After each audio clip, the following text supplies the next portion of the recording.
আমরা যখন চিন্তা করি যে বিসিএস প্রিলিমিনারির জন্য প্রিপারেশন নেওয়া শুরু করব, বেশিরভাগ ক্ষেত্রেই অলরেডি বিসিএস প্রিলিমিনারি কোয়ালিফাই করেছেন এরকম ভাই বোনের কাছ থেকে অথবা ইউটিউবের মধ্যে আমরা সার্চ করি যে কিভাবে আসলে প্রিপারেশনটা শুরু করা যায়। সো কিভাবে প্রিপারেশনটা শুরু করা যায় এই বিষয়ে অলরেডি আমি ভিডিও আপলোড করে ফেলেছি। বাট একটা ফ্যাক্ট যে কোনো ক্যাডার ভাই বোন বা যারা প্রিলিমিনারি কোয়ালিফাই করেছে আপনারা দেখবেন যে একটা কথা সবসময় বলে যে আমাদেরকে কোশ্চেন অ্যানালাইসিস করতে হবে অ্যান্ড কোনগুলো আমরা পড়বো এটা যেমন জানা জরুরি, তার চেয়ে বেশি জরুরি কোন জিনিসগুলো বাদ দিয়ে পড়বো। কজ বিসিএস এর একটা হিউজ সিলেবাস, এখান থেকে পড়ে শেষ করতে গেলে আসলেই আমাদের অনেক টাইমের ব্যাপার। সো এতগুলো পড়া শেষ করার জন্য আমার জানতে হবে কোন জিনিসগুলো বাদ দিয়ে পড়তে হবে। তো এটার জন্য সবাই কোশ্চেন অ্যানালাইসিসের উপর গুরুত্ব দেন এবং বলেন যে আমাদের কোশ্চেন অ্যানালাইসিস করতে হবে। ফার্স্টে বিসিএস এর কোশ্চেনগুলো নিয়ে বসতে হবে, বসে আমাদেরকে বুঝতে হবে যে কোন কোন টপিকগুলো থেকে কোশ্চেন আসে। এখন কোশ্চেন অ্যানালাইসিস করতে হবে এই বিষয়ে আমার কোনো অবজেকশন নেই, বাট এক্স্যাক্টলি কোন ওয়েতে কোশ্চেনটা অ্যানালাইসিস করতে হবে এইটা নিয়ে আমি বিস্তারিত কোনো ভিডিও পাই না, এটা নিয়ে আমি আলোচনার চেষ্টা করব। কারণ আমি নিজের ক্ষেত্রে যদি বলি, আমার ব্যাকগ্রাউন্ড ছিল জেনেটিক ইঞ্জিনিয়ারিং, আমি চিটাগং ইউনিভার্সিটিতে ছিলাম। সো আমি আসলে আমার যখন আমি অনার্স মাস্টার্স পড়েছি তখন বিসিএস সম্পর্কে তেমন কোনো আইডিয়া ছিল না। এখন আমি প্রিপারেশন নেওয়ার জন্য সাপোজ আমি ডিসিশন নিলাম যে আমি প্রিপারেশন নেব প্রিলিমিনারির, আমি কোশ্চেনগুলো নিয়েও বসলাম প্রিলিমিনারির। এখন আমি দেখতে পেলাম ওখানে প্রশ্ন এসছে যে সমাজ সম্পর্কে সাপোজ কোশ্চেন আসছে, অথবা কোশ্চেন আসছে বাংলাদেশ অ্যাফেয়ার্স এর একটা জিনিস থেকে, অথবা কোশ্চেন আসছে ইন্টারন্যাশনাল অ্যাফেয়ার্স এর একটা জিনিস থেকে, অথবা কোশ্চেন আসছে ডিটারমিনার থেকে। তো এখন আমার কথা যে আমি তো আসলে টপিকগুলো জানিই না যে বিসিএস এ কোন কোন টপিকগুলো রয়েছে, তাই না? সো তাহলে আমি কিভাবে একটা প্রশ্ন দেখে আমি বলে দিতে পারবো যে এটা আসলে এই প্যাটার্নে কোশ্চেনগুলো আসছে? তো এই জিনিসটা নিয়ে আমি বেশ কিছুদিন হেজিটেট ছিলাম। দেন আমি নিজের মতো একটা ওয়ে বের করার চেষ্টা করলাম, যেই অবজারভেশনটা আজকে আপনাদেরকে আমি শেয়ার করার ট্রাই করব। আমার কথা, কোশ্চেন অ্যানালাইসিস করাটা অবশ্যই ভালো, কিন্তু একদম ফার্স্টে কোশ্চেন অ্যানালাইসিস করার মতো অ্যাবিলিটি আসলে আমাদের থাকে না। কারণ আমরা এক একজন এক এক সাবজেক্ট নিয়ে অনার্স মাস্টার্স করেছি, তারপরে বিসিএস এর সেক্টরে ঢুকে যাদের হয়তো বা আর্টসের সাবজেক্ট ছিল, যারা সাধারণ জ্ঞান সম্পর্কে মোটামুটি আইডিয়া আছে, তারা অনেকটাই বুঝবেন যে আচ্ছা এই টপিকটা এখানে আলোচনা করা হয়েছে। কিন্তু আমরা যারা সায়েন্স ব্যাকগ্রাউন্ড বা হচ্ছে আমাদের যেগুলো হচ্ছে প্র্যাকটিক্যাল বেস সাবজেক্ট ছিল, বা অন্য অন্য অনেক সাবজেক্টেই কিন্তু বুঝবে না যে কোশ্চেনগুলো আসলে কোথা থেকে হচ্ছে। তো এইটা বোঝার জন্য আমার মনে হয় যেই প্রসিডিউরটা ফলো করা উচিত, এটা আমি ধাপে ধাপে আলোচনা করব। যারা অলরেডি প্রিলিমিনারি কোয়ালিফাই করেছেন তারা এগুলো সম্পর্কে জানেন, তাদের ভিডিও স্কিপ করলে প্রবলেম নাই। তবে যারা নতুন, হোপফুলি এখান থেকে আপনারা হেল্প পাবেন। ফার্স্ট কথা, আমরা যদি ডিসাইড করি যে বিসিএস প্রিলিমিনারিতে অ্যাটেন্ড করব, তাহলে লিস্ট অনুযায়ী একটা বই কিনে নেব, এক্সের বই কিনে নেব অথবা ডাইজেস্ট কিনে নেব, সবকিছু আমরা বইটা জোগাড় করে ফেলবো। এখন প্রত্যেকটা বইয়ে দেখবেন যে বিসিএস এর সিলেবাস সম্পর্কে আলোচনা করা হয়েছে। দিন যত যাচ্ছে আপডেট বই বাজারে আসছে, অ্যান্ড এখনকার যে বইগুলো সেখানে দেখবেন যে টপিক বেসড কোন টপিকগুলো ইম্পর্টেন্ট, কোন টপিকগুলো কতগুলো প্রশ্ন এসছে কোন টপিক থেকে, এগুলোর মোটামুটিভাবে লিস্ট করে দেয়া আছে সাবজেক্টের শুরুতেই। তো আমরা বাংলাদেশ অ্যাফেয়ার্স থেকে যদি আমরা দেখি যে এই টপিক থেকে এতগুলো কোশ্চেন আসছে বিগত সালে, বা হচ্ছে আমরা বাংলা ব্যাকরণের ক্ষেত্রে দেখলাম যে সমাস তারপর কারক এগুলা থেকে এত এত সালে প্রশ্ন আসছে বা এত এত বিসিএস এ প্রশ্ন আসছে, আমরা যেই টপিকগুলো থেকে রেগুলার বিসিএস এ কোশ্চেন হয় সেই টপিকগুলো আগে খাতায় সুন্দর করে লিখে ফেলবো। লিখে পড়ার পরে কোশ্চেন অ্যানালাইসিসে যাওয়ার আগে প্রথমে আমরা ওই টপিকটার বেসিকটা সম্পর্কে জেনে নেব।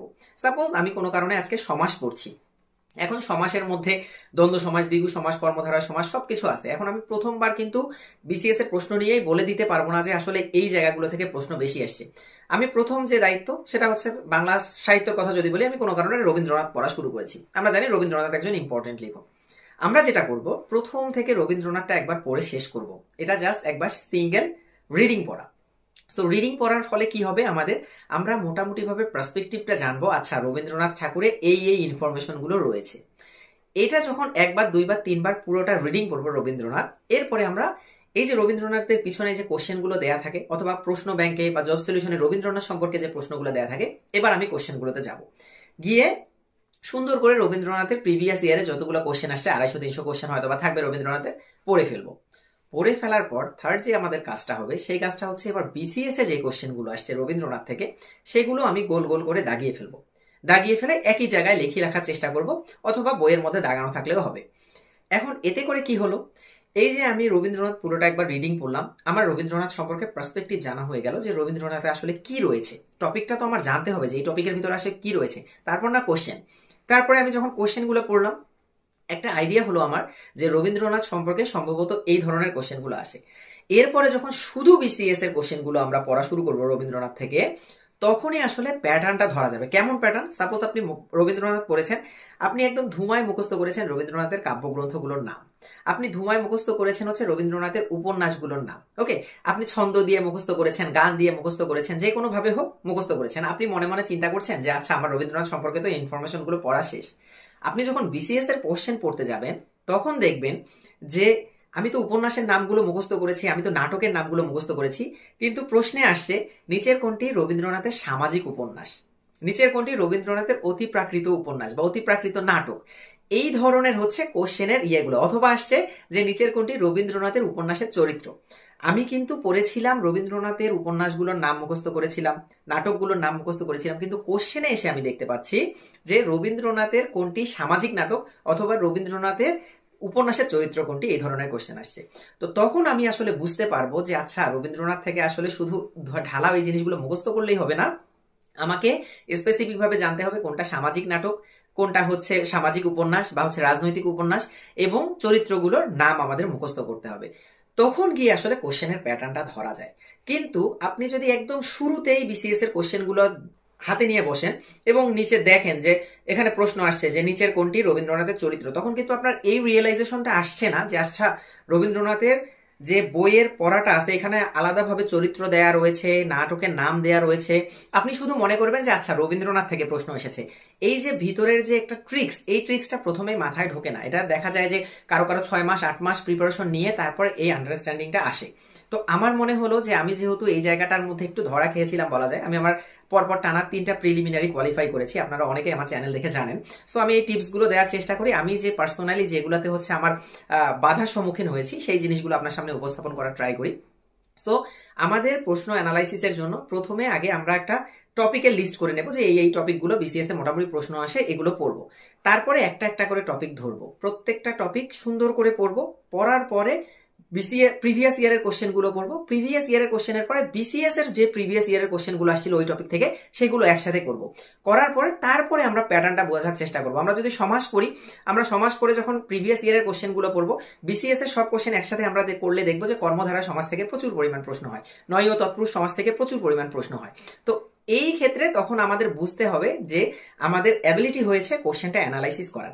বিসিএস এর কোশ্চেনগুলো একসাথে করাটা খুবই ইম্পর্টেন্ট। আর আমি বলছি যে বাজারে দিনের পর দিন হচ্ছে আপডেট বইগুলো আসছে, এরকম ভাবে আপনাদের জন্য কষ্ট করে গুছিয়ে দেওয়া আছে। এই যে প্রিসাইজ প্রিলি এমসিকিউ জব সলিউশনটা, আপনারা অনেকে এই জব সলিউশনের নাম শুনেছেন।